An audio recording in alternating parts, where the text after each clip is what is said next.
حضرت امام شافعی فرماتے ہیں میرے علاقے کا ایک نوجوان تھا، عالم فاضل نہیں تھا پر نیک بڑا تھا، میرے ساتھ حج کرنے آ گیا اور مجھے وہاں جا کے پتا چلا وہ بھی آیا ہوا ہے۔ فرماتے ہیں وہ حج میں بڑی کوشش کرتا اس سے ملنے کی، تو کہتا حضور کیا حج میں باتیں کرنی، رب رب نہ کریں۔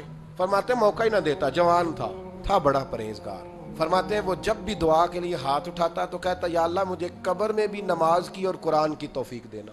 ایک دن وہ حتیم کے پاس بیٹھ کے قرآن پاک پڑھ رہا تھا، میں 2-3 دفعہ گزرا تو پڑھ ہی رہا تھا، میں نے کہا آج قابو آ گیا ہے۔ میں اس کے پیچھے بیٹھ گیا اور میرے دل میں خیال تھا کہ جتنا بھی آج پڑھے گا نا میں نے اسے 2-4 باتیں کر کے ہی جانا ہے۔ اس نے قرآن مجید سمیٹا اور میری طرف دیکھ کے کہنے لگا حضور میں بھی آپ کا انتظار کر رہا تھا۔ کہتا میں خوش ہو گیا، لیکن اس نے کمال کر دی، جیب سے چند دینار نکالے اور کہنے لگا حضور آج ظہر کی نماز کے بعد نا میرا انتقال ہو جائے گا، تو یہ نا پیسے رکھ لیں، کفن خرید کے نا تو میرا جنازہ پڑھ کے تو یہاں جنت المعلا میں دفن کر دیں۔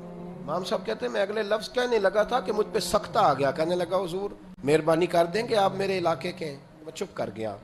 ظہر کی نماز میں نے دوبارہ اس جگہ پڑھی تو میرے ساتھ صف میں موجود تھا، فرض بھی اکٹھے پڑھے، سنتیں بھی اکٹھی پڑھی، نفل پڑھ کے جب میں نے توجہ کی تو وہ زمین پہ لیٹا ہوا تھا۔ آپ فرماتے ہیں میں نے غسل دیا، کفن دیا، دفن کر دیا۔ کئی سالوں کے بعد میں دوبارہ آیا، اسی جنت المعلا میں مجھے ایک اور جنازہ پڑھنے کا موقع ملا۔ میرے دل میں ہمیشہ خیال آتا تھا کہ وہ تو کہتا تھا یا اللہ قبر میں بھی قرآن کی توفیق دینا، تو یا اللہ مجھے دکھا وہاں پڑھتا ہے کہ نہیں پڑھتا۔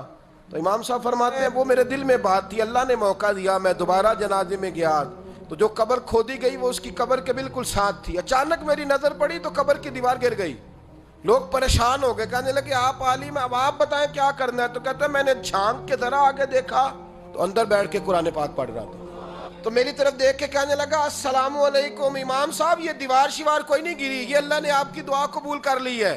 آپ کو پتہ چل گیا نا رب نے مجھے قبر میں بھی قرآن پڑھنے کی توفیق عطا فرمائی۔ بھائی قرآن پاک سے دلچسپی، شوق پیدا کریں، ذوق۔